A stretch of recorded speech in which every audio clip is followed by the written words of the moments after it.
Welcome to Grail Country. I'm Nate, of course, as always. and today I have a special guest with me.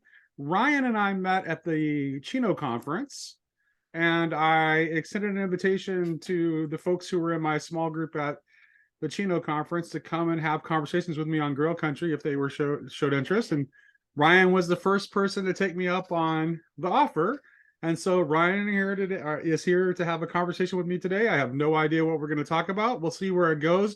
I have kind of some idea of where I want to start the conversation because when I met Ryan, I found out that Ryan is a filmmaker, an aspiring filmmaker. And so the first question I have for you, Ryan, is when do you first remember getting interested in film, and what was it that captured your imagination with that art form? I think the first memory was probably renting Terminator 2 at Blockbuster. Terminator Uh, 2. yeah, Okay. well, my parents used to do a thing where if it was rated R, Mhm. they would watch it first, and if there was no nudity or like anything sexual, then I could watch it. So Okay. if it was Okay. like if it Okay. was violent, it was fine. And I remember just I still remember walking the Blockbuster and seeing that cover and just being like, "Whoa, this is amazing." So that was probably like the first movie I think that was like 91, 92, I think. And you grew up in a Christian home? Baptized Catholic, not terribly religious, Okay. but did all the, went to church on Sundays, went to Sunday school. Were you ever confirmed? Yeah, yeah, Okay. everything. So you went through Baptized, confirmation confirmed. and just Yeah, okay. everything. Okay. Yeah, yeah. And Okay. it's funny because it's one of those things where you just are like, yeah, yeah, you're kind of like Catholic, and It's I just what remember we like, are. Yeah. yeah, you don't. I mean, majority of my town is Catholic. Lutheran, Protestant, some Jewish families, not that much. My family's my mom is Protestant, my dad's Catholic, Irish Catholic on that side, Mhm. but then I've got sort of Russian Jewish blood on my mom's side. But Oh, okay. there was kind of like my great grandmother had remarried an Italian Catholic, so there's an Italian Catholic culture that's kind of, I'm born and raised in Long Island, but there's a lot of that sort of Brooklyn side on my mom's family. So there's an That's interesting a kind of lot of different major early 20th century immigrant groups kind of that's a combined there in basic that that's background, huh? basically what happened was just both my mom and my dad's side, uh, all the great grandparents. Yeah, on my dad's side, at least great grandparents, Russian, Irish, Russian and Irish, and they were first one to kind of come over here. But pretty much, it's that very typical turn of the century immigrant story, like getting on a ship and coming over here and setting up shop in New York City and Brooklyn, and then that sort of post World War II, moving out to Long Island and that beginning of suburbia, basically. And has your And family always been on the East Coast or yeah, yeah, majority are on East Coast. Some of the Irish side, my grandmother had like gone down like a rabbit hole, and I guess had found I guess part of her family, I guess her father was one of like 15 or something, hmm, and he had wow. some relatives that had landed in Canada, and I think one brother or sister had wound up in San Francisco and actually arrived, and like a week later was like the big San Francisco earthquake. Oh, And wow. yeah, so she found some like old either like letters or diary, like journal entries, and like towards the end of her life she had found this whole treasure trove of like correspondence with the San Francisco side, the Costellos, the Irish side. Gotcha. And yeah, my dad's side, the Catholic side they're a little more, I guess they're not as tight knit. You always kind of hear stories. Like I didn't know I had my so it was my grandmother, and my grandmother had a twin sister, not identical, but I had no idea they had a brother until like years ago. They had a baby brother that basically when their parents had just pretty much left and joined the Navy, and then I guess one of his daughters was trying to get dual citizenship and needed to kind of, be like, oh yeah, yeah, we're connected to the Irish and stuff like that. And there's a lot of that where you're like, I have a great uncle I have no idea about. So it's Right. kind of a mystery sometimes. But so the Catholic side always felt like it had a little bit of a little bit of a strangeness and aloofness, whereas my mom's Okay. side is very, very tight knit, very, very kind of big family, Sunday dinners and stuff like that. I guess that comes from like the sort of the Italian cultural background. Gotcha. That's But why, so Italian cultural, but your mother's Protestant though, yeah, yeah, right? yeah, Okay. yeah. What denomination? No clue. No No clue. clue. You have no idea. Okay. No, it's one of those things where I It would just wasn't, go. I would go to church with my dad, my brother, my sister on Sundays, and it was just like a way and he for went to the Catholic Church. yeah, in town. And my town's like an old, I guess, got settled in the late 1800s, like German population that was, I guess, then Poland, went before the borders had changed. Hmm. And it was originally called Breslau, and then they set up shop, and then they changed the name to Lindenhurst because all the like these trees and stuff like that. But yeah, Hmm. Germantown. But then, I mean, Long Island's basically a lot of German, Italian, Irish. So Yeah. yeah.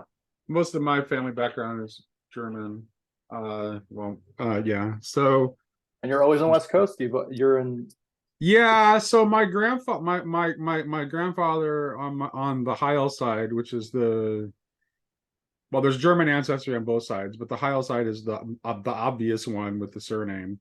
And he was born in Ohio because that's where the Heils originally immigrated to. So the Heils were in Ohio they immigrated in 1805. So pretty early. Pretty early, yeah. Pretty early. And uh my grandfather was born in the Toledo area, but he lived almost his whole life in Oklahoma. So because Oklahoma. his dad, DeLoss, he moved his family from Ohio to Oklahoma. And so most of the Hiles that I'm related to now are in Oklahoma. Interesting. Like that are part of like my direct line, although the family originally comes from Ohio, and before that the family immigrated from Hesse Darmstadt, because Germany didn't exist yet, so it wasn't so, Yeah, yeah, so if you yeah. look I at guess like the you're. I early guess I census know. data, Yeah, Germany wasn't a thing, right? So yeah. it actually says Hesse Darmstadt for country of origin on the early Heil census Wow. data. So Pretty well. And and so then you were born in Oklahoma, or you were born in no, I was no. That was my grandfather was born in Oklahoma. I was born in Gotcha, Washington State. My gotcha. grandfather, he moved to well, he left Oklahoma in his late teens, uh, like right around the Dust Bowl, and headed out west like so many other Okies. And he ended up getting a job as a cook, which is what he had started doing in Oklahoma. He worked at I've actually I have the job that he worked at when he first applied for a Social Security number, which was a new thing Yeah, in the 30s, right? So right.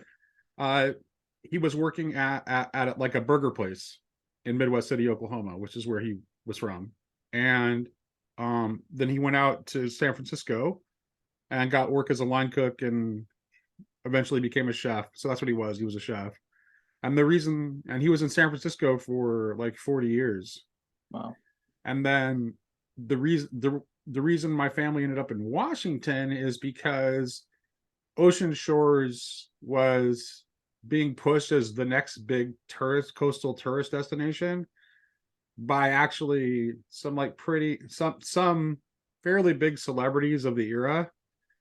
It was supposed to be a big deal, and my grandfather got lured out to be the head chef at the Ocean Shores Inn, which they were imagining was going to be like this huge 5-star operation with attached golf course and all this kind of stuff, and never really ended up being what he thought it was going to be.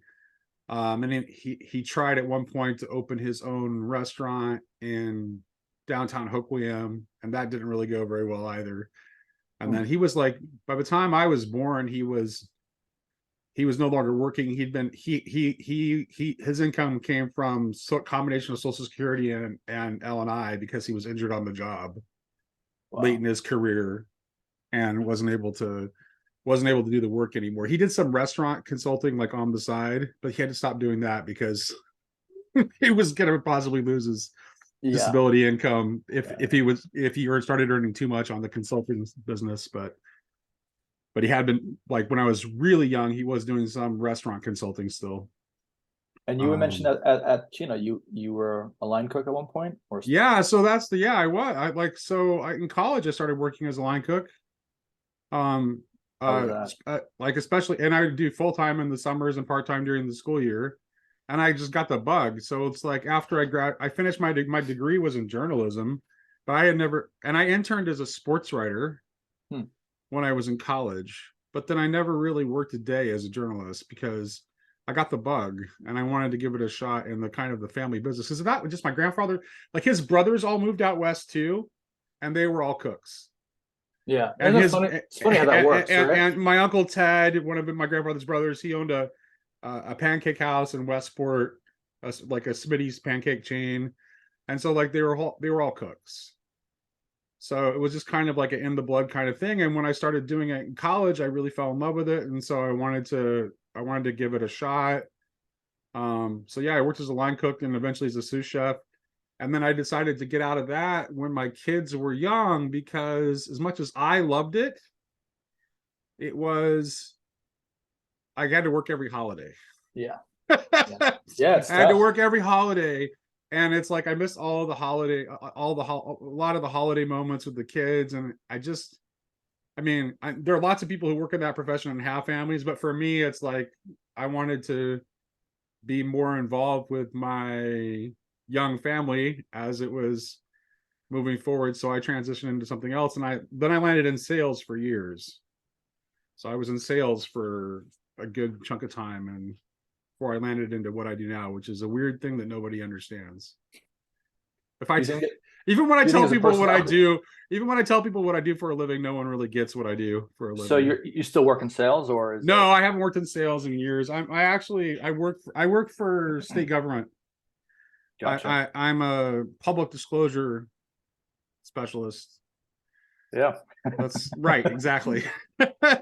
Seems pretty So official. I'm Yeah, yeah, yeah, I'm in charge of the release of documentation to the public and interested parties to make sure gotcha.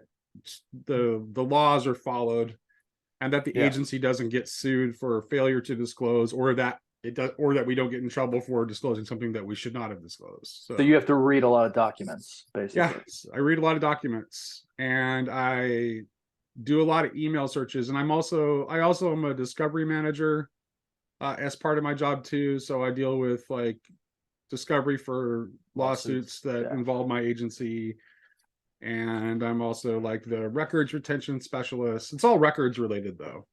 Mm. So, and I have no like I just stumbled into it. I didn't go to school Yeah. to learn to do Yeah. Yeah. that. Yeah. Yeah. I mean, I would say, honestly, my best preparation for what I do for a living now was being a D&D player since I was 11 years old. Because Well, I am the basically a rules rules. lawyer. Yeah. Yeah. Yeah. That's Yeah. my job.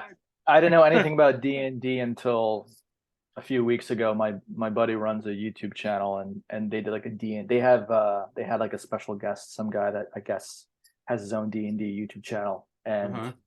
good thing about when you're a video editor, Oh, I you might get know who it is. What is it? the What guy channel? that well the channel that I do edits for is called How to Drink. It's just a cocktail show. Okay. And he had a guy named Matt Colville on, Oh and yeah, Matt, yeah, yeah. Matt Colville. yeah, Yeah, he's yeah, yeah. actually one of the bigger D&D Bigger YouTubers. deal, Yeah, yeah. So it's kind yeah, of funny whenever you're an yeah, editor, you're kind of like you step into worlds yeah. that you even like if you even if they're shooting a location, you're kind of like you kind of visit a city and you kind of meet people even though you're not there. So every now and then you're kind of like, I don't know anything about this. Sometimes, for most part, you can kind of kind of get through the edit without knowing that stuff. But every now and then you kind of get like, years ago I was doing like all these makeup tutorial videos, and someone had mislabeled them, and so the girls came over because we had just totally mismatched. Like, that's not that, that's this. It's like, well, why are you making me edit makeup videos? I don't know that this is a concealer and this is that. But but the D&D, I got to, I never, I mean, I guess there's sort of the different iterations, and it's just like it's pretty incredible how like I never got into it. I never was really around. I mean, I feel like there's probably like peaks and waves when it kind of gets more popular. I feel like it's kind of having another I just binge got right back. now. The vacation I just took that I just returned from was to go to a big well, it's not that big. It's sort of a, it's actually, it's sort of a smaller, it's interesting. It's a, let's call it a small, it's a smaller con that's influential within a certain subset of gaming, but it's the North Texas RPG Con, which is one of the more vibrant cons for like for the old school Renaissance, which is basically for people who like the older versions of the games and Right. games that are based on the older versions of the games, Mm-hmm. which is my son, who's only 22. He's huge. He's big into all the old games. So Gotcha. that's why we went there, is because it was like kind of like a graduation present for him. That's pretty cool. He's Yeah. on the autism spectrum, and it took him a while to like actually uh finish his high school completion program, Mhm. because he had some, some challenges, but he finally managed to do it this year, earlier in the year. And I said, okay, I said, what do you want as a graduation present? And he said, I want to go to the North Texas RPG Con. And I'm like, okay. That's pretty So cool. me and my son and my brother-in-law all went Nice. to Texas for this convention. So just got Pretty back. cool. So let's get back to the filmmaking. Yeah. So what was it about that particular film, Terminator 2, that like how old were you when? Like 5 or 6. I'm Oh, born. so really young. Yeah, yeah, really young. I was born in Okay. '87. So, well, I was talking to a buddy of mine because I had just watched in LA. They they have the New Beverly Theater, which is Tarantino's theater, and it's basically his private collection of movies. And they had put up Die Hard with a Vengeance, and that was like another movie that was the movie that when I finally, again, blockbuster, mom and dad watch it. Okay, you can watch it. And I noticed that growing up, I kind of, there's a few sequels that I was kind of, you know, those are the first time I was introduced to a world, and they were alluding to something that happened prior, and you don't know, you never saw the first one. So in a weird way, it made your imagination kind of connect the dots. Like, oh, what is that? What are they referring to? What's this flashback trying to kind of Okay. do? And I think when you're a kid, you don't really know all the details. There's probably adult jokes that go over your head, but I think there's that weird, when you're a kid and have that imagination, there's such a more participatory filling in the gaps and kind of like making the world bigger than it is. So my imagination was just on fire.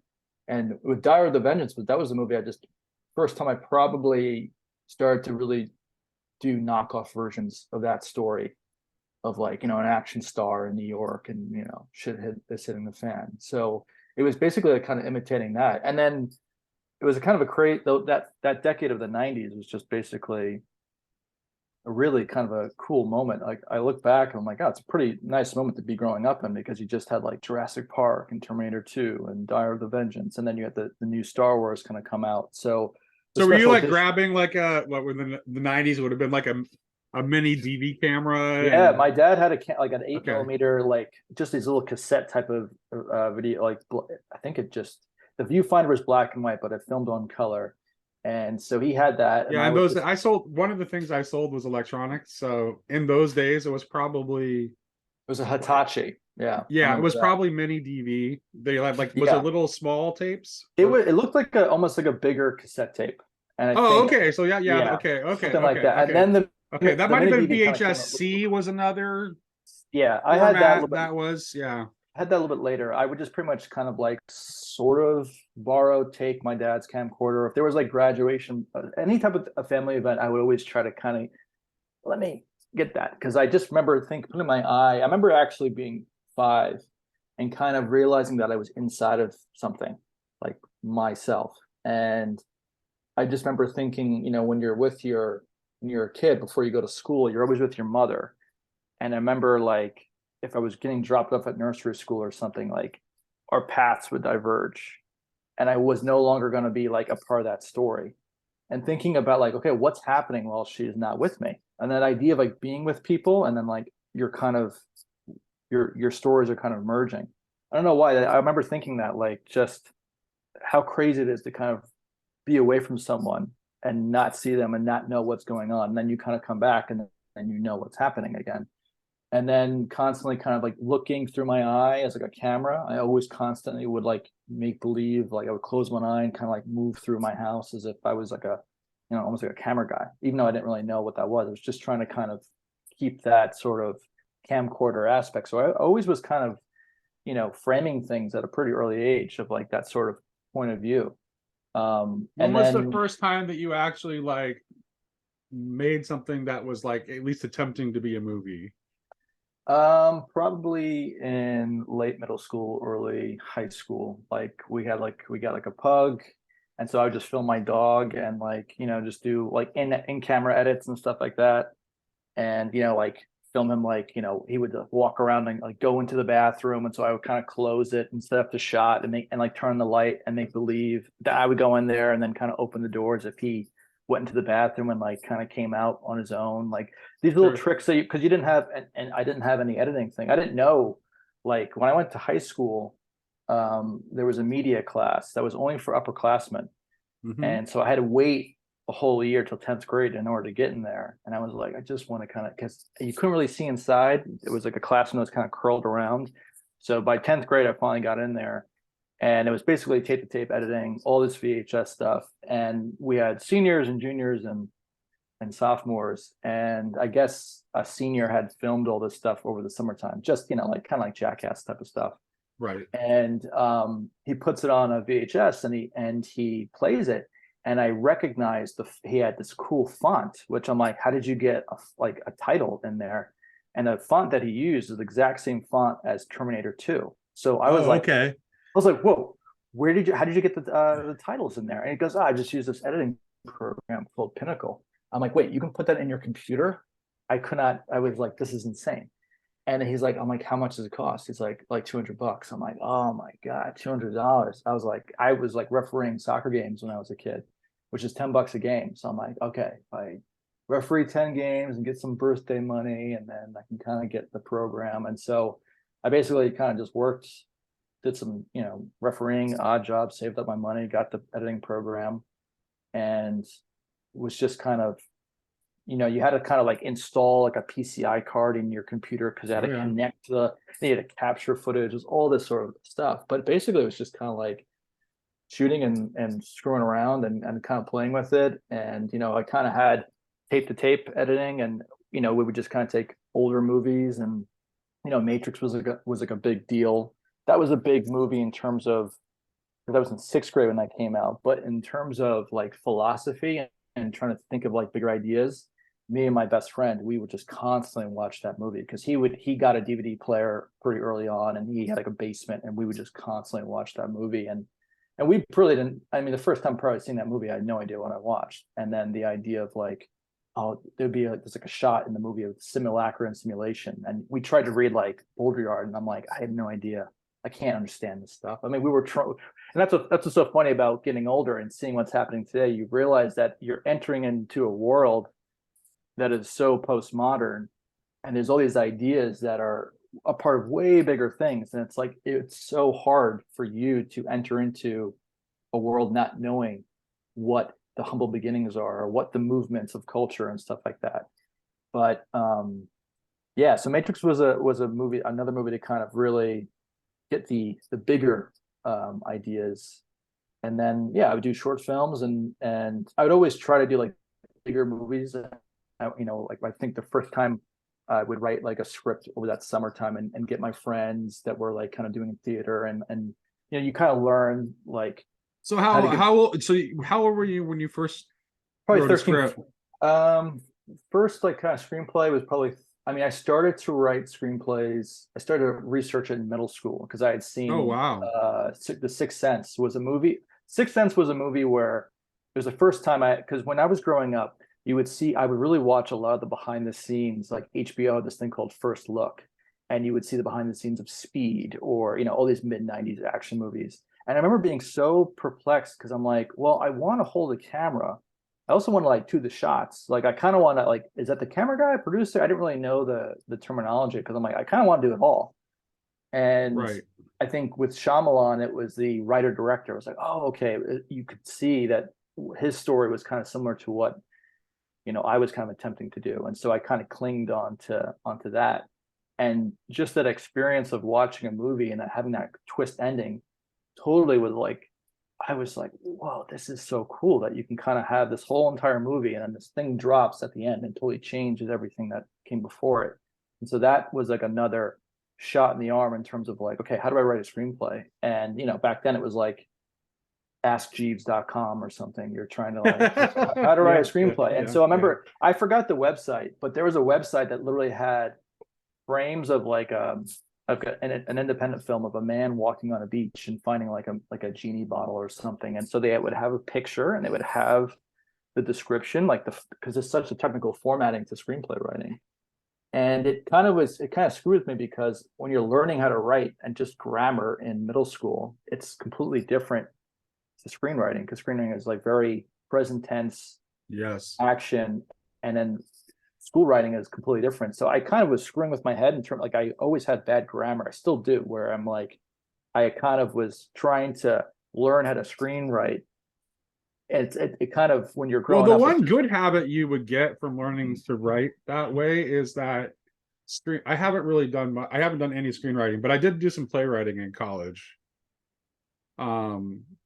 And won some awards for one acts that I wrote.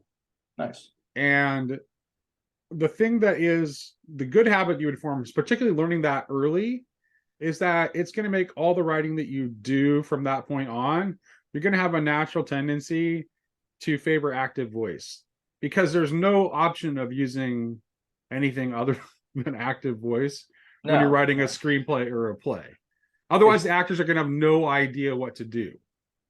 No idea. I mean, there's some things you can kind of break every now and then. You can kind of, Right. if I was doing this, or you're kind of entering into a scene by saying something, but also the brevity of trying to say, a lot in a little, and then also painting with imagery, like really kind of getting better at just, because I just always see, these action scenes or movies in my head. So it's basically how to kind of, and that's difficult thing too, is like when you're first writing, the rough stuff is being frustrated that your brain's a little going too fast, and then you're typing or you're writing and trying to kind of let yourself write, and then don't worry about it. You can kind of sharpen it up. And then making sure that, what you're writing image wise, you're actually you're kind of luring the audience into kind of like, no, look at this object first, and then we're going to go to a wide. And you can kind of be clever with that, and how you reveal the imagery, because we see that in movies all the time too. It's like Chekhov, bringing a gun into a table. It's like, all right, we'll write that line. And if that's the opening of a scene, then the entire, like, you're going to have to write that one line as a hand places a gun on the edge of a table, and then paragraph, what does it introduce, and sits down in his seat. So, and that still takes kind of time. Whenever I kind of start another project, you're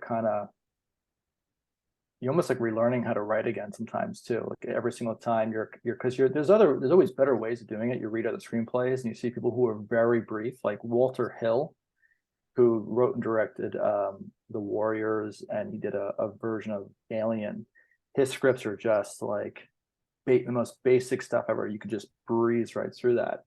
And that takes kind of balls too, just to kind of know, like, I can just have one sentence and it's going to be like, okay, this is the spaceship where they're waking up. Whereas you can kind of get so caught up in detailing everything. But then you're running, and then you have to worry about, how many pages are you in. You kind of have that rhythm of a structure where you're like, okay, I can't get bogged down. Because most people who read your screenplays, they're not really reading it for like a pleasurable thing. They're going to be tired. They're going to be this. So as I've gotten older, I'm trying to kind of make it as breezy as possible, to a certain extent. If there's certain scenes that are more intense, then I'll make it more intense. If it's something that's quick, I don't need to write 3 sentences of a simple clicking a pen. So you kind of get better at trying to kind of just get people into the writing, is that your major focus now? Because like early on, when you got interested in film, you were playing around with like the camera stuff and camera editing. the editing. Yeah. You did mention that you're doing editing work still though, right? So yeah, editing is what pays the bills, and writing is still kind of like the Mount Everest of just trying to get over that hump, because it's I've been at it for so long, but you still feel like you're not. I feel like it's almost like still trying to escape that escape velocity of like getting out of Earth's orbit and just being like, okay, cool, now I can kind of, and only was only until recently that I honestly feel like I actually embodied the structure of screenwriting of like feeling it out. Whereas before you're reading other people's stuff and you're reading these sort of how-to books, and it's a structure that you kind of know, but it just, I don't know, it always gave me like I don't like to read any other people's like, oh, how do you write a screenplay if I'm writing, because it totally screws with me. I don't want to overthink it, because obviously there's been there's such an industry of like how to write screenplays these days that, every now and then you can there's like tips and tricks that people will kind of say, oh yeah, you're right. You want to you will do a little refresher after a draft and be like, is there something I'm missing here? Or, there's little things of like, get into a scene late and get out early. That's one thing they'll say. You want to start as late as possible into a scene. You want to, if this started, you'd be like, what did you just say? And then that's how the scene would start. And you're already in the middle of like a conflict, and then the audience has to kind of catch up, So things like that. Yeah. That are kind of obvious when you're watching it, but you realize there's so much like technique and craftsmanship that goes into screenwriting that's very invisible.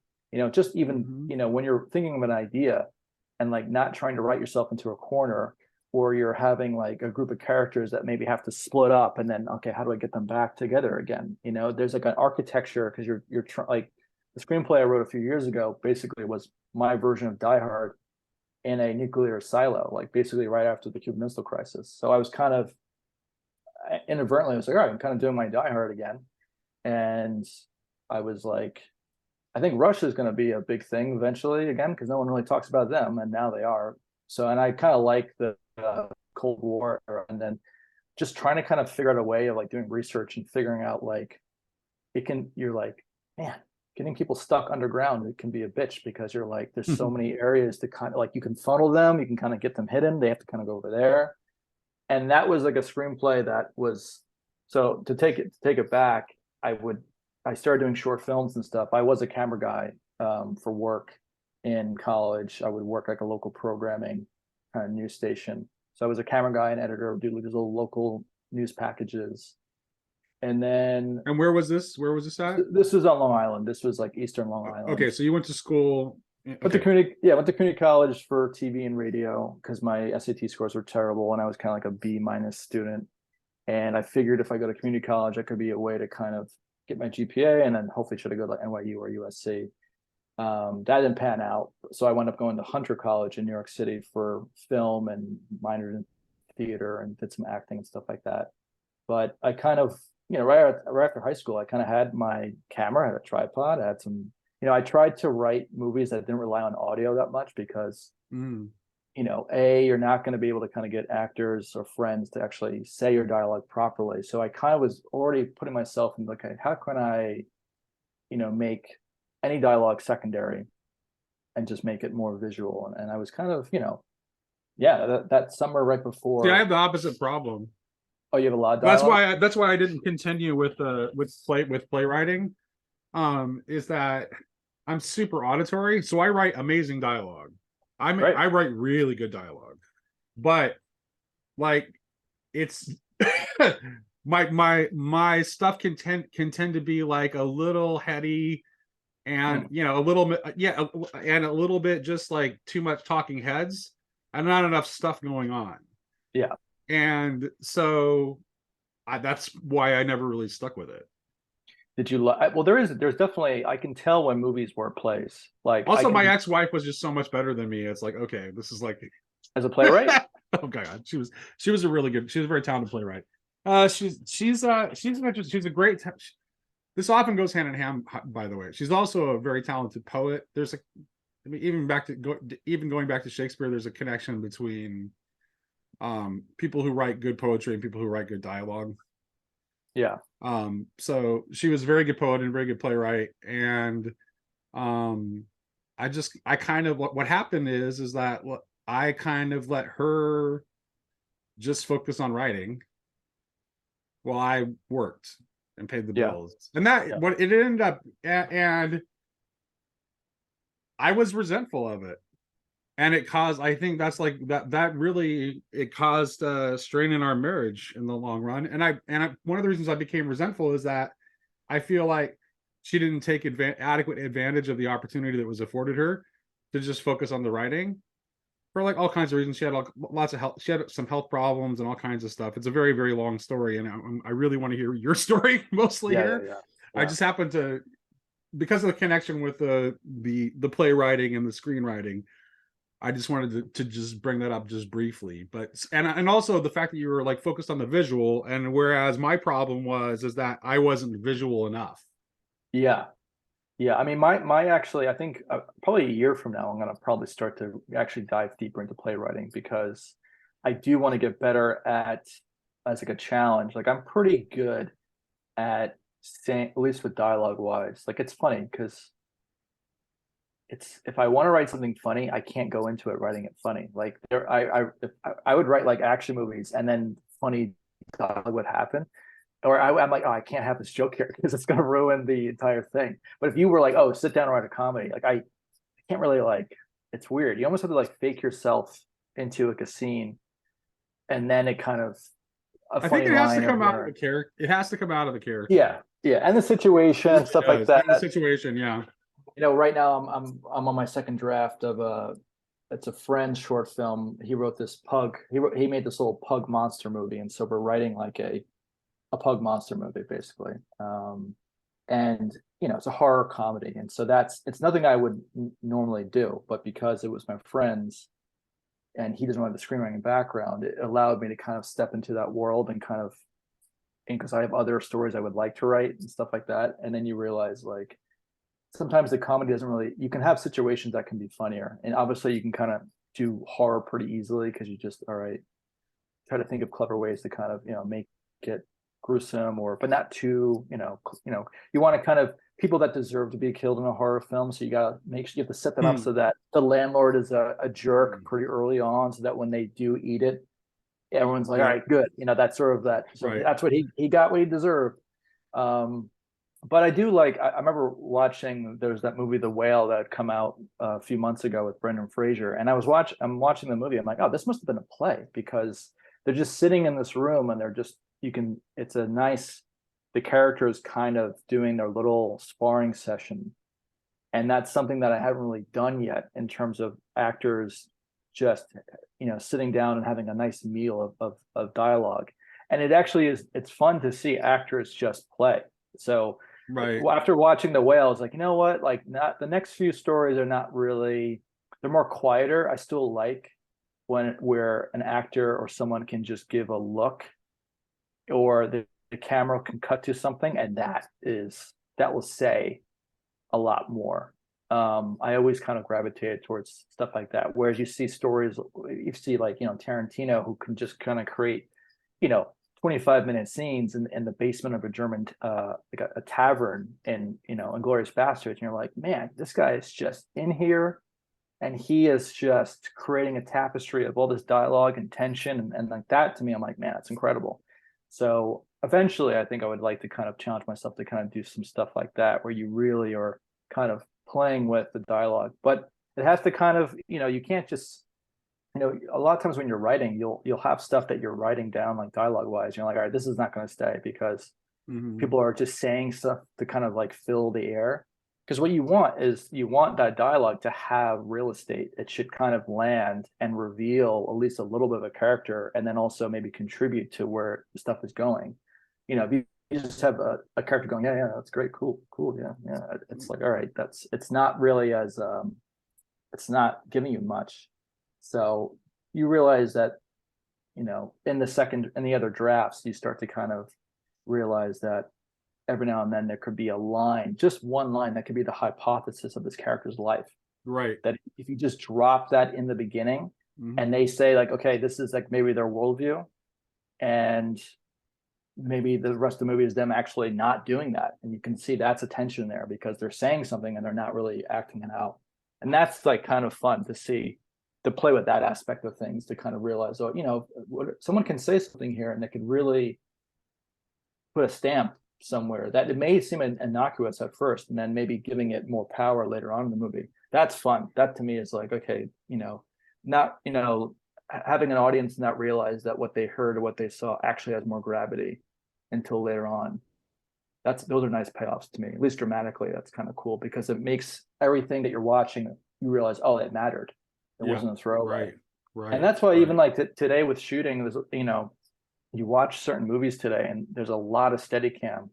And I've been on set, not like any big movie, but they tend to, in the Netflixification of movies, it's like they just have a poor Steadicam operator who will not put that camera down, and they're just kind of getting their close-ups and they're getting their wide because they don't want to set up a tripod and they want to kind of be quick.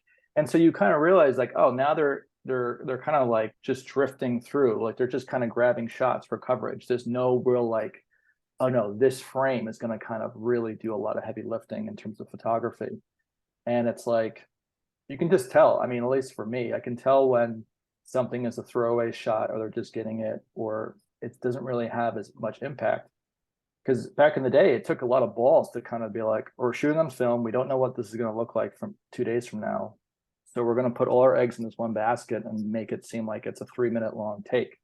Like today, they wouldn't. I mean, it's easier because they can just keep on filming. But because they can keep on filming, they keep on filming, and it kind of, I don't know, it just takes away from the image. It doesn't really. It's less powerful. It doesn't really kind of like wow you. Whereas you can kind of tell. There was a movie I've rewatched the other day called The Rover. Did you ever hear of The Rover? What's it called? What? The Rover? No, I haven't seen it. Tell me about it. It's a movie that I had seen in theaters. It's from an Australian director that had made a movie called Animal Kingdom that kind of came onto the scene and became like a darling at like Sundance. And so everyone was really anticipating his next film. And this film came out in 2014, 2015. And it kind of takes place, the setting is in Australia 10 years after the collapse. So it's kind of like an economic collapse, a little bit of a hint of Mad Max, but not really. And it has Guy Pearce, who's just like this loner traveler guy, and it just starts off in his car, just like, flies buzzing. You can hear the engine of the car kind of settling. So you just hear this really great audio. And basically he's just going in to get some water. And then I guess there was like a heist, and 3 guys are driving down, and they spin out their car, and their car is stuck. So they pop out and they take his car. And so he chases after them, and they don't know why he's like on this crazy pursuit to go after this car. But it's definitely a movie about like, there's a moment in the movie where he gets like arrested, and he goes, I had found my wife cheating on me, and I killed her and her lover. And no one came after me. No one came after me. He's like that. And so this idea of loss, like no one even, the loss of meaning, no one cares anymore that whether or not you do a murder. And so I was like, the movie's very kind of like, it just, the images themselves, you just go like, you're in it, and it's not like a great movie, but it's a movie that's always kind of stayed with me. And so I've rewatched it because of, just trying to find more movies of like, that they're kind of flirting with that sort of transcendent, and also trying to deal with meaning or the lack of meaning. And it's okay, so now we're getting to the point. I can see like, so now you're starting to think about like where your filmmaking kind of coincides with whatever is going on, and what's going on. Because I think when I was during the whole Peterson thing, I had kind of wrote my first feature when I was like 21, and I was like, all right, I did it, but you still felt like there's still work to do. And I kind of some contests. I didn't win anything, but I got to the quarterfinals here and there, semifinals. But then you go to your next script and you're like, shit, like, I don't know what to do. Like, you're kind of like, you're stuck and you're trying to I just couldn't figure it out. And I had like maybe 3 or 4 scripts that I had started and kind of abandoned. And I was like, each time I would stop them or struggle to kind of have the discipline to write, I was like kind of creating a bigger and bigger wall to get over it. And I just couldn't break through. And then that script about the whole nuclear silo was like, I was all right, this is the one I have to. It's been like 8 years since I've finished the script, and I'm like, I'm killing myself. Like I can't burst through. I have to do this. And I'm gonna write this. I'm gonna move to LA. I'm gonna do this thing. And basically, probably when I was yeah, right in the middle of it of writing is when the whole Peterson and Jonathan Pageau, and it just other ideas I had in the background that I had outlined or worked on or dreamt about just really snapped into place, and I just had this really freeing feeling of like, oh, like that's where I can draw from instead of these sort of go to easy, quick schematic guides of writing a story. And immediately, other stories that I had that I couldn't figure out the middle part just revealed themselves, snapped into Mm, place. And I realized that I was like, oh wow, there are bigger things I can really connect this to. Like I have one story that I've been working on, I thought of like when I was in high school, and only until recently did it really start to kind of snap into place. And it's, deals with like being on the outside of a margin of a city. And there's like a guy that pretty much he lives in a train, and it's like a train rail. And I'm like, oh yeah, there could be people that comes from the east, and he's got to take them in. And so seeing like Jonathan's patterns, I didn't realize I was flirting with it the entire time. And so hearing him speak, it became like this sort of like, I don't know, I felt like weightless. And it really felt like now I can actually I can add water to a well and draw from now. Whereas before I was kind of like too in my head and too just quick and architectural. All right, 30 pages in, do this, 25 pages, do right. that. And it was just like, I can't do that. But then with Peugeot, it just felt like, okay, now I'm dealing with stuff with meaning, and you're actually dealing with like the properties of older myths and stories. Mm-hmm. And Mm-hmm. it was kind of a weird time because I started to read A Hero of a Thousand Faces when Peterson came on the scene, because I had remember thinking like, here I'm a writer and I've never read the Bible. I don't know anything about, like, I really don't know these old stories. I really need to kind of go back to the old, try to go back to the old stories and just really try to understand them. And then when hearing Peterson Maps of Meaning and then Pajot, it was like the timing was just incredible. And I was just overwhelmed with like all the sort of like aha moments. And it became just this sort of like just a fury of like, you're going through it. I mean, what's crazy, what actually brought me back, because I was pretty much an atheist and agnostic, but at that time I was starting to kind of realize that no, this stuff matters.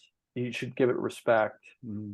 And then it was like writer's block that actually kind of brought me back into Catholicism, because I just started to see the power of a narrative and how things kind of need to just you can't escape a pattern of a story. You just can't escape it. Do And you ever go back? Do you ever go back and look at the stuff that you wrote? I never described myself as an atheist, but I was an agnostic for a long, long time, for a good chunk of my life. yeah, And I go back and look at like the stuff that I wrote when I was an agnostic, and I look at it now, and I can see things that were there mhm. that if you'd have pointed out to me, I probably would have denied were there on the page. Is that something that you notice at all, or? I think the one thing that actually helped me that I don't really, at least the one thing that I find myself whenever I think of characters now, I always now see character arcs as like a loss of meaning and regaining a meaning, or the idea of basically now it's always a conversion story in some aspect, or they're flirting with bigger ideas like forgiveness and stuff like that. Right, but even in the like, well, let's talk about like when you're writing something that expresses that loss of meaning, like there's still, if it's any good at all, it's expressing a genuine sense It's of still good. loss, Yeah, right? yeah. So So it's still gonna be there. Like the one thing I remember thinking about, but right before when I used to try to like, I was trying to get into psychology more, and like, okay, I'm gonna try to figure out, how do I make better characters? I'll give them like astrological signs. I'll try to give them some sort of thing, and maybe that's the way I'll kind of actually break down a character. I was just doing it very, very kind of psychologically, mhm. and I just was like, okay, this is so much heavy lifting. And instead of just actually meeting someone and being like, oh yeah, I met this guy once and he had this sort of way of speaking, and then maybe making that as a composite character. But then I mean, I think obviously, yeah, you have characters that are they want something, they usually tell you, what do they want? What's their main motivation, stuff like that, or what's the major dramatic question? And I think in the agnostic days, or the days where you're just kind of like, you're basically just imitating other movies that you're watching because you just like, oh, this is what I'm watching. And you don't really know, okay, why are you writing this? And I think now I kind of know why. Like I actually have an aim, whereas before it was like, this is cool. Or this is like because I saw this movie. But if you really kind of, if you put a, if you cornered me and be like, okay, what's the bigger thing? I'm like, well, he just does, they'll tell you, well, why does he do this here? And if you can't really answer that, then you probably need to kind of go back. So I was always very surface level, very surface level. I couldn't really get underneath it. And then now I feel like I can kind of get underneath it. And it's been like a really awesome time because I feel like, okay, that is probably the way it should have always been.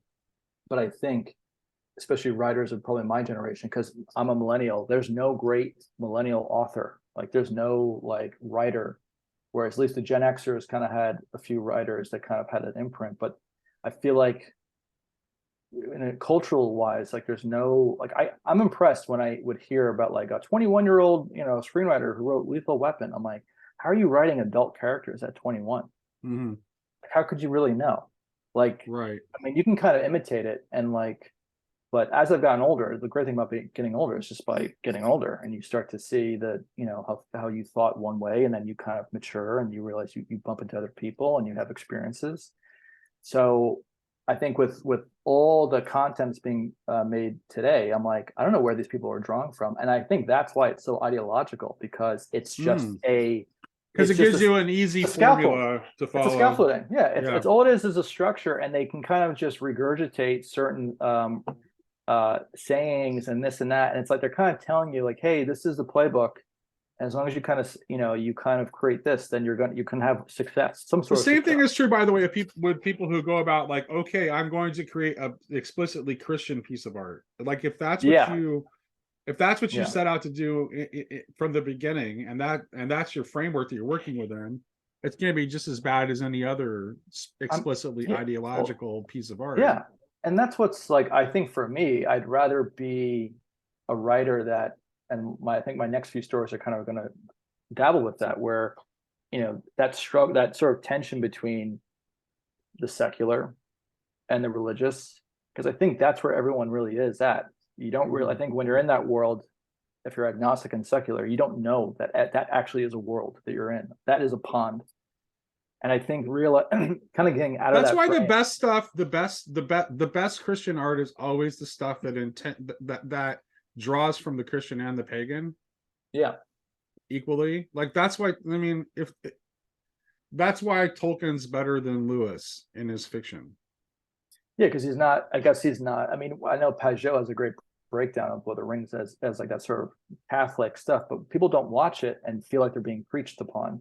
And that's why it's accessible. They're able to enter into the world. Right. And even though it has all the meaning and it has inspiration, which I think that's the way it probably should be. You're using biblical stories as, as a wink and a nod, as a way to look back. Yeah. You're pointing back to it as inspiration, just like how when I watch, the joy of like going to film school and watching older movies is that you start to detect your filmmakers that you grew up, like James Cameron or Spielberg, who they kind of took from. And that's kind of like, wait a minute, I've seen that shot before. And you realize that they're kind of establishing a canon of visual imagery that they had watched.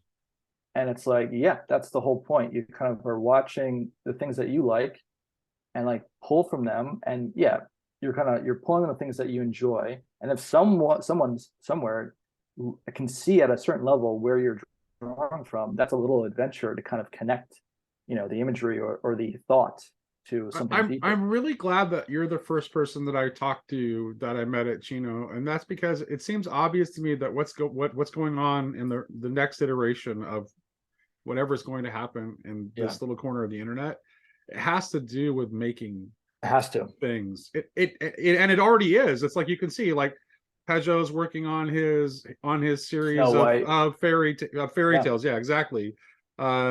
Richard Rowland is working on a role-playing game, which happens to be the same kind. I'm also working on a role-playing game because like game design is like the one art I decided to I've dabbled in a lot of things, but that's the one thing I decided to stick with because it's the one thing I've done my entire life and I haven't been Yeah. able to get away from. So obviously it's important to me. And my wife is really good at building up my confidence, because I've actually designed hundreds of games over the years, like literally hundreds. I'm not Really? even exaggerating. Yeah, but I've never actually like pushed any project to the point of where I was happy with it.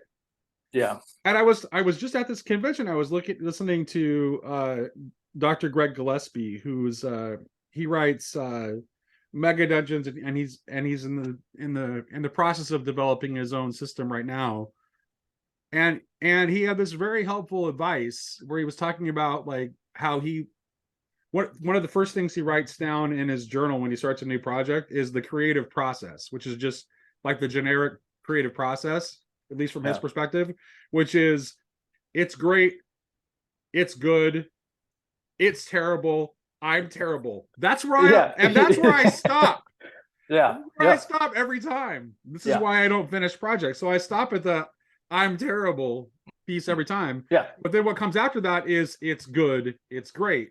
And he says and this is the part that he said that was super useful to me. He's like, that it's terrible, I'm terrible part of the process, as painful as it is actually useful, because it's part of you that's telling you that I can do better than this, and this isn't good enough yet.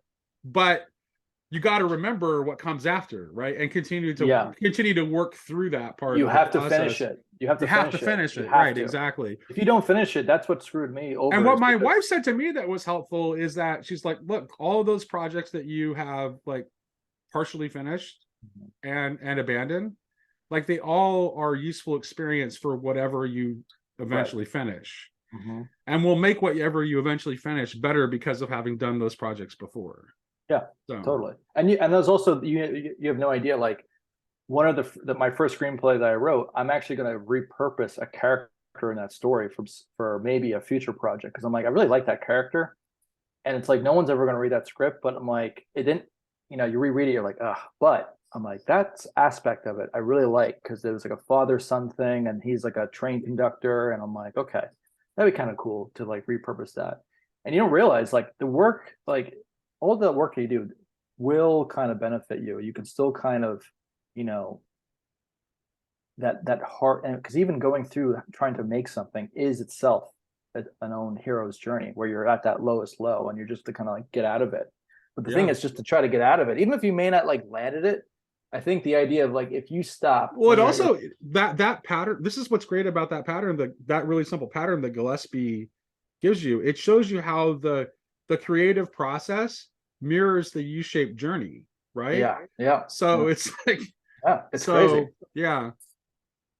Did you see Vervaeke I watched last night, John had I guess his editor, that he's publishing some books, I think, from the Meaning Crisis. He's actually kind of getting some books out, and so the editor was on his talk, and they're talking about storytelling and narrative. And the editor, I guess, came up with a book a few years ago called Story Grid, and I guess had stumbled upon Vervaeke's lectures and reached out to John and be like, hey, let's work on something.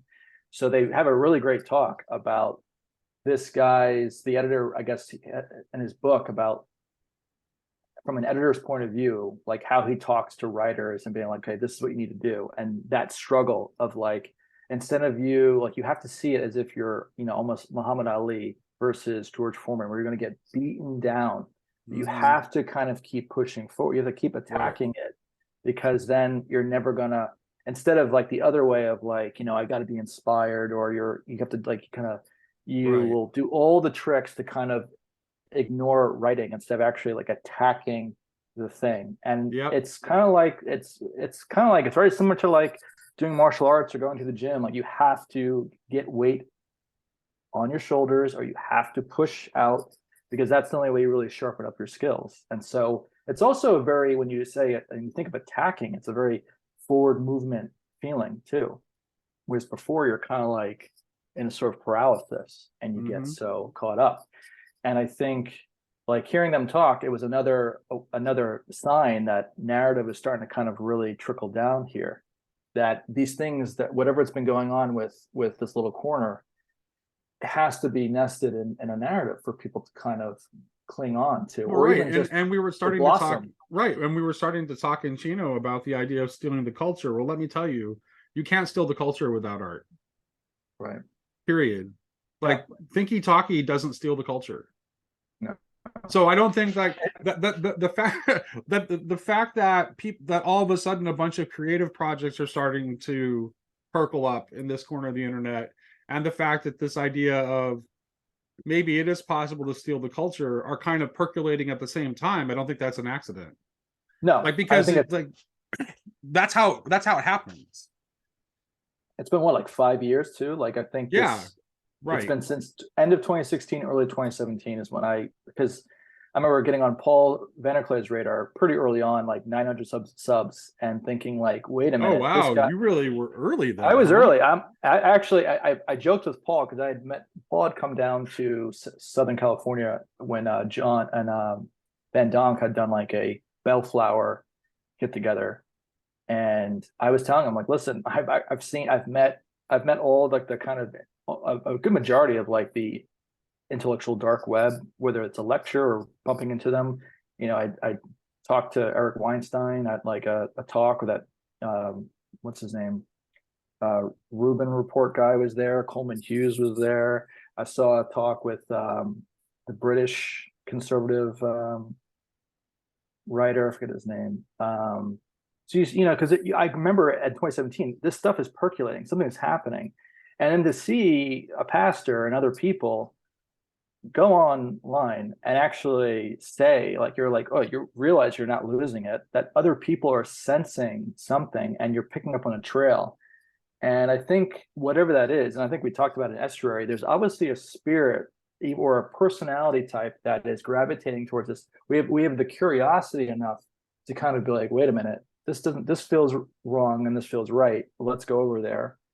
And then obviously people of our personality type are gonna love doing this type of stuff. But I think the art is what's gonna send it back down. It's what's gonna kind of you're gonna be able to deploy it to other audiences, because there's no way if I try to talk to friends about this, they're not gonna click into it. And even with watching a Jonathan Pajot video, which I think are great, Mm-hmm. I get like, wow, this is amazing, and they go like, man, and I'm Yeah, like, how do you? right, And I'm like, right, how? To me, it's so obvious, but it's right. because I'm actually looking for it and I can kind of see it, and then it's like, okay, yeah, well, But they the might get next a copy of, they might buy his fairy tale books and read them that's to what I'm saying is their that kids though. the delivery device or is just basically nesting these ideas, and I think even what's been kind of happening the last few years, that in itself is a story. Okay, and like, okay, another a bigger project would be to like, okay, I would love to put that in some sort of documentary or remix all these videos that people, because everyone's been talking for so much, and I think going to Chino was a nice way to actually meet a lot of people, and also it kind of felt like an end of something too, Mm-hmm. where I agree. the last 5 years I've just been kind of, you're ruminating, I realized that the talks are not maybe as I'm not having as many aha moments, but it's basically kind of like, yeah, I know what they're flirting around. But when I got back from Chino, I started to go back to the old videos and Right. just start, like kind of like, let's go back to square one again. Let me try to really figure out what everyone's ideas are. Let me get to know this a little bit better So the instead of just first night of the watching it. conference, as I'm walking out, I talked to this young man. His name badge said Micah, but he told me his name was Herman. So Herman, if you're out there, I what you said was really important. And he said to me, he said, "What do we do when we run out of words?" Mm. And I started Yeah. talking to him, and then when I started talking to him is like the whole time that uh Jonathan and John had been talking in their dialogos on stage, I've been thinking a lot about Catherine Pickstock's argument that liturgy completes philosophy. Mm. And but specifically, I'd also been reading Ted Gioia's Substack, and Ted Gioia, his in his Substack, he's basically publishing his new book chapter by chapter on his Substack. Pretty cool. And the premise of his new book is essentially that Western philosophy actually is born out of music and poetry. So it's actually music and poetry is the origin point. And so that's why that's I'm the person who when John at the end in that last discussion on stage when he said, "I feel like I'm out of words." That's why I yelled "sing," Yeah, yeah, yeah. right? Yeah, And then I yeah. think so. This is directly related to this artistic shift that is happening, where it's like, no, we've like, and I think you had to get to the point where you feel like you're out of words, Yeah, you're a little exhausted in a sense. And even when they were right? talking, I'm like, I don't know. I'm like, you guys are kind of on the same page. You both agree. I mean, Jonathan's Jonathan and Vervaeke's Vervaeke, and they're going to kind of do their own thing. But and in a weird way, like sometimes I'm surprised when John gets lit up and he's like, "Oh my gosh, this is great." I'm like, "Yeah." I'm like, I kind of was like, "Yeah, what do you think is going on here?" Like, I Yeah, get it. right. Yeah, yeah, And so I'm yeah, always yeah. surprised. Like he's very infectious in terms of him getting excited. Oh But then yeah, I'm like, what's the? Because if you think about it, it's like obviously it's interesting that we're trying to get people to get to discover meaning. And I think for me, it's like I really like that sort of medieval mindset of that territory of the dot and the periphery. I think is really illuminating. I think trying to get people to be more embodied instead of that right. sort of disembodied as a real thing, because I think And I we've think just having art that is like has more depth to it is helps people with that, I think. So I yeah. were you the one that was talking about how, like, I think it was, maybe it was, there was someone at the conference, I think it was you, but there was someone who was talking about, like, look, there's lots of great screenplays out there, lots of them, they're just not getting made, Yeah, I right? mean, there's plenty of screenplays getting made. I think the way it works is that, well, at least what I've kind of seen is that at the end of the day, movies that get made, they just kind of create momentum. A director, like they're pretty much saying, because now there's a lot of writer strikes going on. There's like an actor strike that might happen. The industry is going to change a lot, and apparently the streaming is actually going to start taking a I think movies are actually going to, from what they're saying, is that theatrical runs are going to start taking more precedence than the TV streaming, just because they actually give money. Because you can make TV shows, you can lose subscribers. It's a little too tech centric, and they may actually go back to a sort of a studio centric phase, which would be interesting. But they realize that they really need a good director attached to something, or the movie doesn't get made. No, no more, no like actor, because they know that okay, Chris Evans does Captain America, that movie will not do well if he's in another movie. So it's pretty much they want to know execution, and so the movies that do get made is because they just kind of have. It's almost like going to war. They just all of a sudden it builds up a crescendo. You get people attached, and then it just kind of happens. It's not like okay, this is the best script ever. Let's go. It's definitely not that. I'm not sure if there's a lot of great scripts. I mean, the one thing they say is that a great script will be found. If it's that great, people will want to share it. So there is definitely something that people who are reading scripts can detect that is great. Now, I do think that what they detect, hopefully, will be, it would be great to write a screenplay that, not preaches, but, absorbs at least of some Jonathan Pajot's stuff, and a reader can feel like this feels right, that Mhm. aha moment that I think we all kind of clicked with. Because I think if you can kind of get some of those aha moments that Peterson will talk about or Pajot will talk about, that just you kind of go, oh, like there's no reason, like the Matrix has done so much for culture and in terms of language and red pill and this and that is a Gnostic, cyberpunk type of movie. Mhm. And I can see its flaws. Like as a kid, I'm like, this is great. But then you see, I mean, look at the filmmakers themselves. They literally became they transitioned. They almost became themselves. Like they lived out their story. Mhm. Okay, why can't we have a movie like The Matrix that is describing the world that we're living in and has that sort of impact, but we're doing it in more of a meaning crisis type of way. If you can, a movie can totally do that. We just have to kind of taking some of the words that Jonathan uses, or even Vervaeke, and kind of, I don't know, that could be a character in a movie. Vervaeke could be a character in a movie, and it's his worldview versus someone else, and then just trying to kind of get the movie, like what the setting is. And if you can kind of actually, the way to win the culture over is if people start speaking like Jonathan Pajot. If they can speak in those type of terms of above and, like how they move through the world, it could snap people See, I into don't know if a they need to be able place. to. I don't know if they need to be able to speak that way so much as they need to be able to see that way.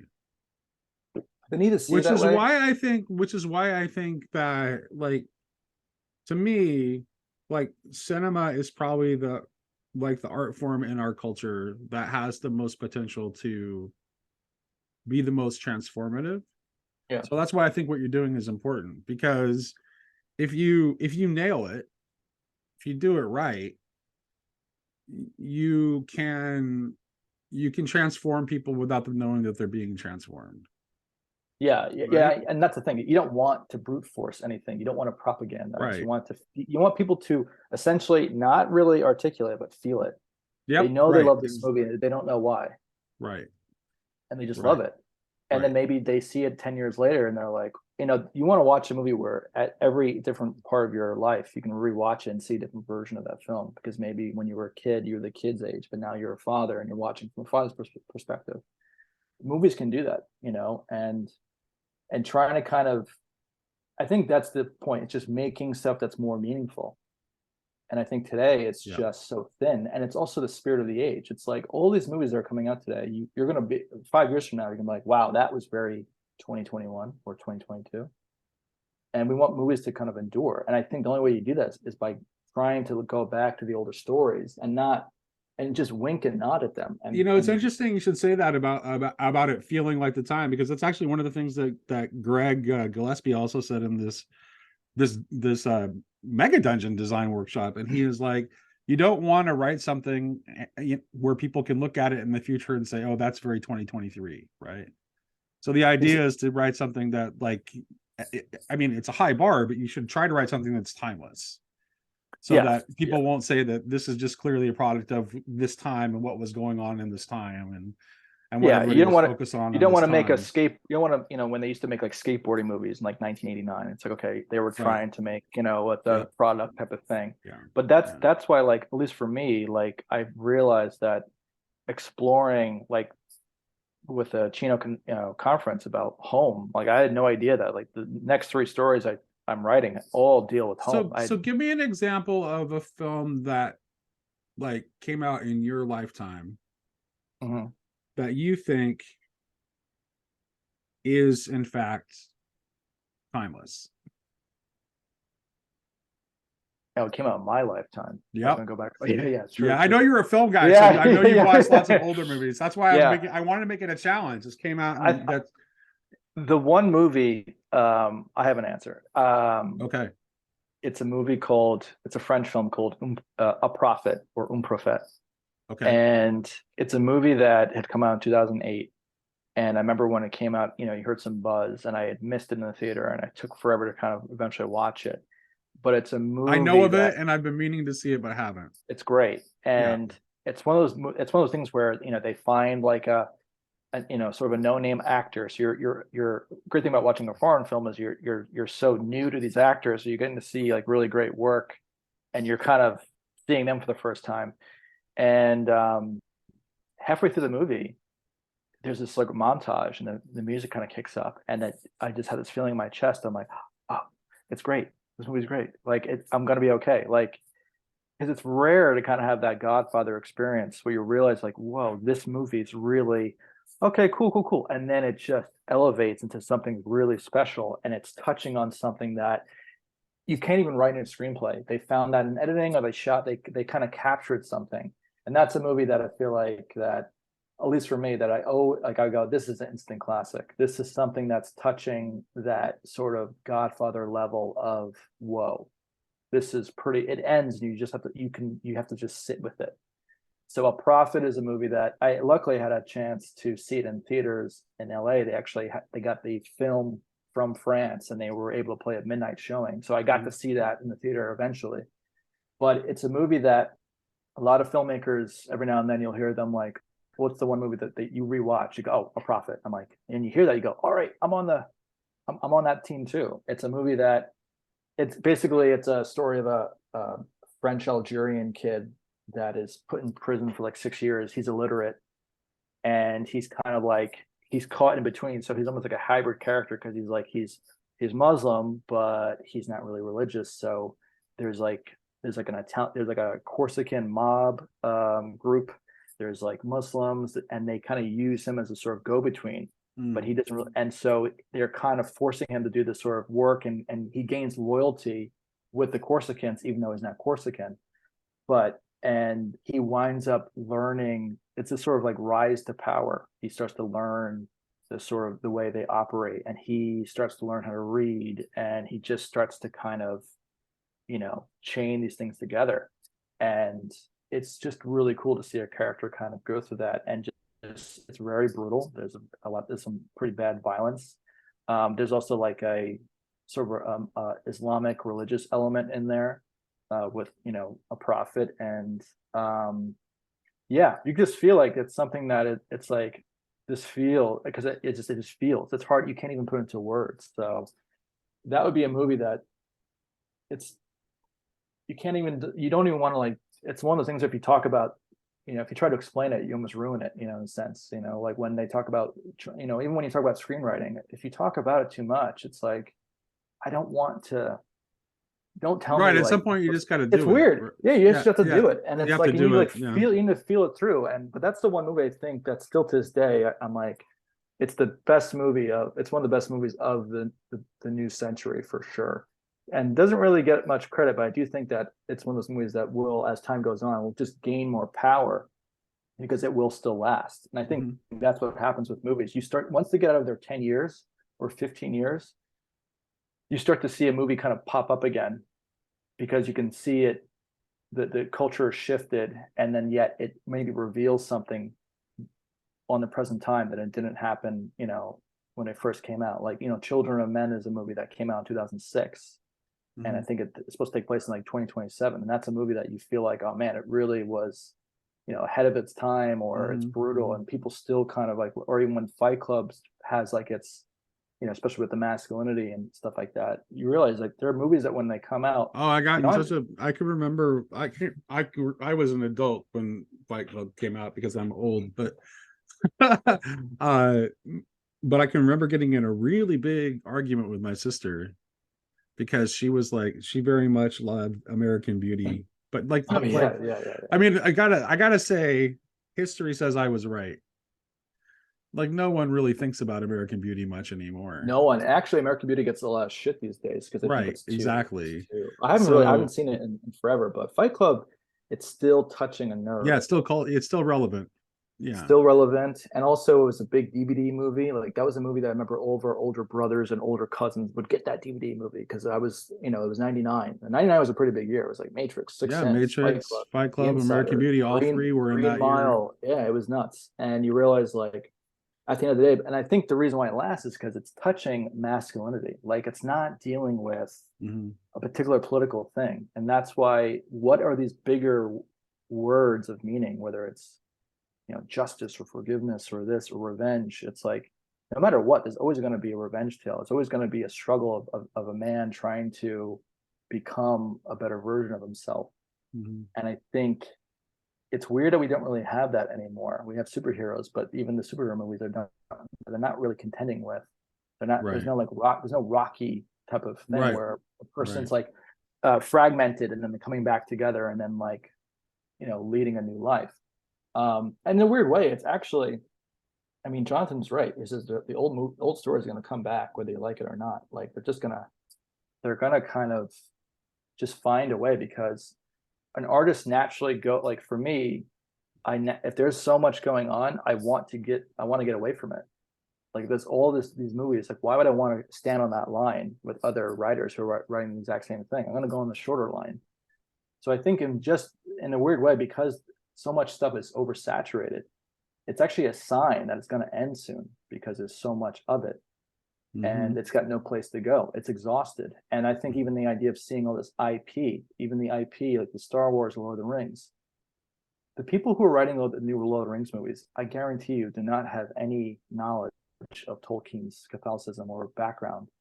Like Right. they're not drawing from a meaningful well. So how would they know how to really kind of actually get into the deeper structure? They don't. So they just have a Xerox copy of it, and people can detect it. And I think people can detect when something is pretty personal and local. Like I think people like the idea that there's a story that can happen and they're transported, into a prison, like in A Prophet. I'm in a French prison. I don't know what a French prison looks like. And so I'm learning these new things, but it feels authentic.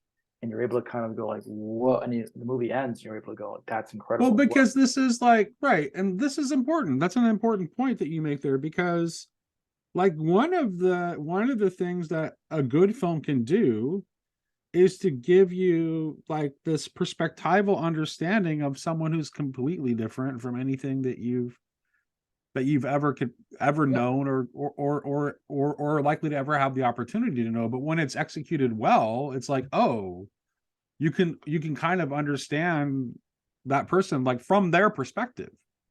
Like for you can sure. adopt that perspective, and it can be, and you can see how, you know, how and why they do the things that they do. Yeah, I mean, even when I was a kid, I remember whenever an action movie came out, like after I saw that movie, I would try to pretend I was in that movie the next day, like in my Yeah, jungle gym, whether it was right. like Die Hard, like the act of like watching a movie and imitating it. I mean, it's such a childlike, playful thing. I do think obviously you kind of grow out of that, but there's probably that still that little spirit of imitation and trying to play it out that you want to kind of live in that. I think as adults it's harder, or you maybe So just it so gets maybe no, too. no, maybe this is, and I have to wrap up here soon, but we should probably talk again. This has been a great Yeah, conversation. Uh Maybe that would suggest that where our focus needs to be is, okay, since we know that this is what happens when people get really absorbed into a film, then our focus needs to be on presenting the kinds of characters right, that it's good to do that with, right. right? Right? Imitatable maybe characters. maybe tony maybe Tony Soprano isn't the best person to do that with. No, no. And having more virtuous characters. Honestly, like when's the last time we actually saw like, Tom Hanks kind of occupied that role as like the everyman. Right. I think people kind of they like Tom Hanks. Like no one's like, oh, Tom Hanks. I mean, you can have your thoughts about Tom Hanks, but for like there is an archetype of like, that Jimmy Stewart type of guy, and I don't think really have anyone that's like maybe Chris Pratt a little bit, but even he kind of gets in Hollywood, he kind of gets they take shots at him. But yeah, I do think that there are certain archetypes that you want to kind of imitate. Just like as like a masculine spirit, or even I was talking to Perry last night, who was in Mhm. our group, Yeah, yeah, yeah, and Harry. and we were talking about the feminine spirit. Like, I'm like, to really like, what is that like?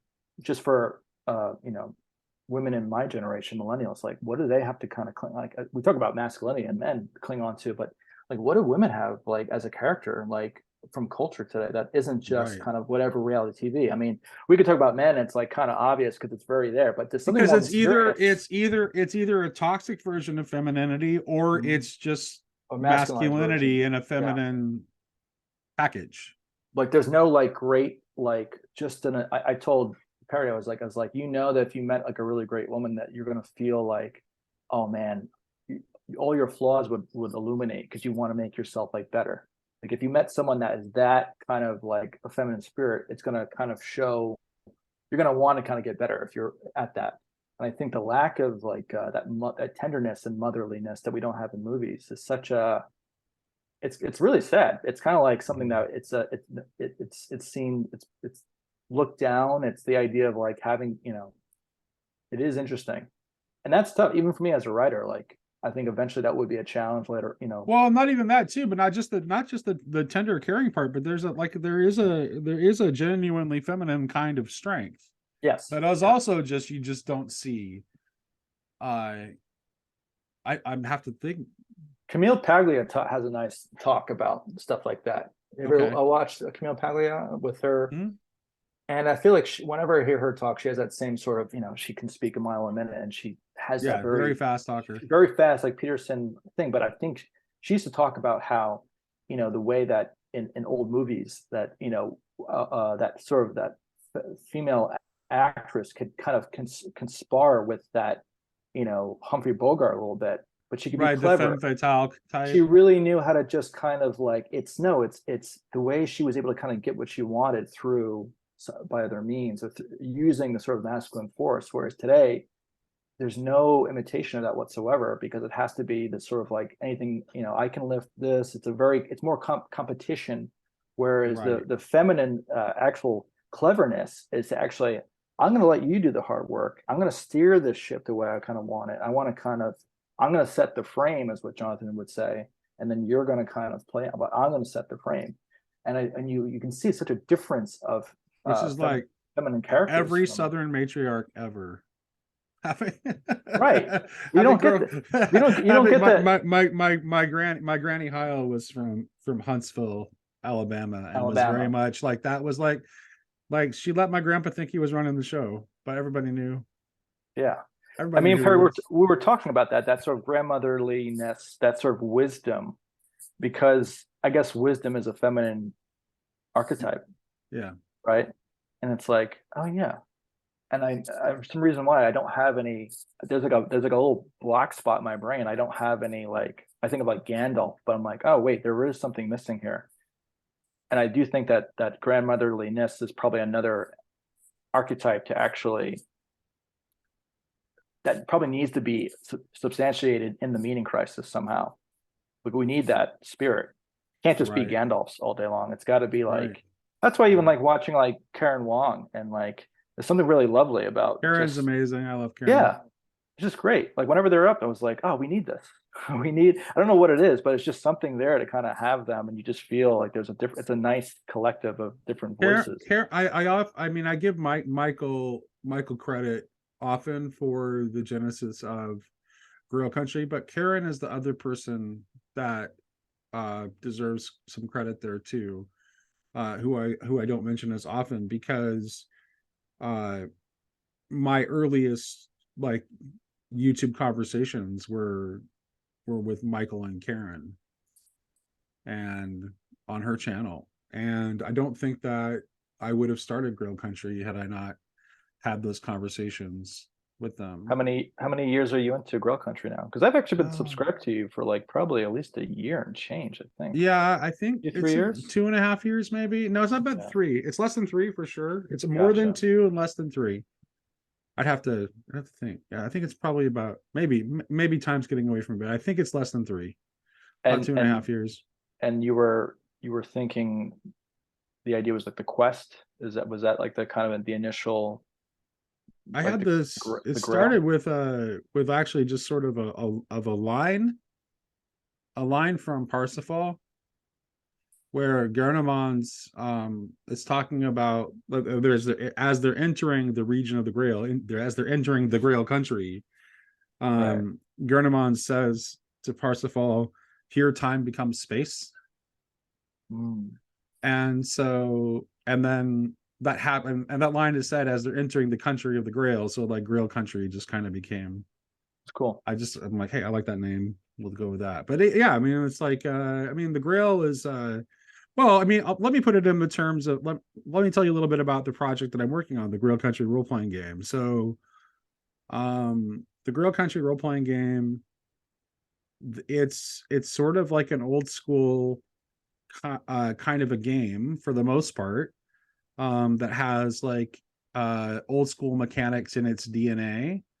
But in terms of its premise, the characters have all come to the Grail Castle without any memory of who or what they were before, other than how they got to the Grail Castle. And the way the characters got to the Grail Castle have mechanical impacts on the character.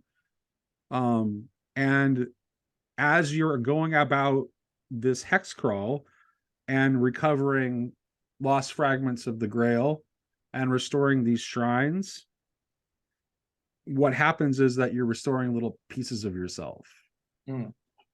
Because the Grail is ultimately like it's an image of the it's an image of the human soul. It's an image of unfallen nature. It's an image of the image that is yet to be restored, and has the promise of restoration. So, and that's that. I'll just leave it at that. I don't want to give away too much. Yeah, no, I hear you. But That's the cool though. project is still Yeah. in the works. But yeah, that's kind of the premise behind the game, which is in all other respects just feels like a old school hex crawly sort of game. It has some overlap with a game called King Arthur Pendragon, RPG, which was written by Greg Stafford in the mid 80s. So it's kind of there's some influence there. That was one of my all-time favorite games. That's cool. Not surprisingly, with all the Arthurian references on my channel. So this has been a really good conversation. I think we should talk again. I just have one last question for you. Sure. Okay, and that is,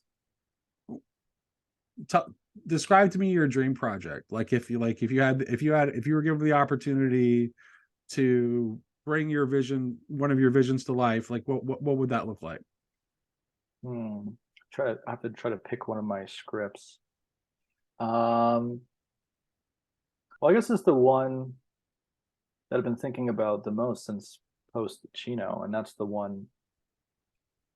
Yeah, I have a movie idea that I think is actually kind of like can actually have the most meaning of what we've been doing in the story, because I didn't know that it actually is like kind of plotted out that way. And there's like a Paul Vanderklay type of character, and I actually think it has the most potential to kind of actually pick of what's going on right now. And that basically the story is just about post-apocalyptic sort of world, but them discovering almost like a destroyed cathedral, and a guy that's trying to kind of dredge up an old church bell, and then restoring that. But they don't know, like this guy has no idea what Christ or the story is. So it's just basically him kind of understanding what this destroyed, forsaken world is, and then him kind of having like a sort of a conversion story where he's on the outskirts and he's kind of nihilistic, and then he's kind of brought into this sort of forsaken city, and then yet he has a small, like almost like church, kind of like small beginnings of like a church. And there's a Greek book, Orthodox book I read, and this Orthodox priest in the book had talked about that the Bible was gone. There was no Bible. We would look to the saints. And I was like, well, that's interesting. I was like, yeah, what if there was no Bible? Like if you have no Bible, maybe there was. That's a really interesting premise. I really like that a lot. So, and it's interesting. I think there's something really appropriate about it being post-apocalyptic, since one of the convergences that started this whole phenomenon that we call this little corner of the internet is that John Vervaeke and Jonathan Pageau happened to be both interested in zombies at the same time. Yeah. So yeah, that's awesome. Well, I hope you find your voice. I hope you find a way to get it done, and I hope we get a chance to talk again, Ryan. Yeah, for sure. Appreciate it. All right. It was great to get a chance to meet you in Chino, and it was great to get a chance to know you a little bit better today. And I hope to welcome you back again soon. Definitely.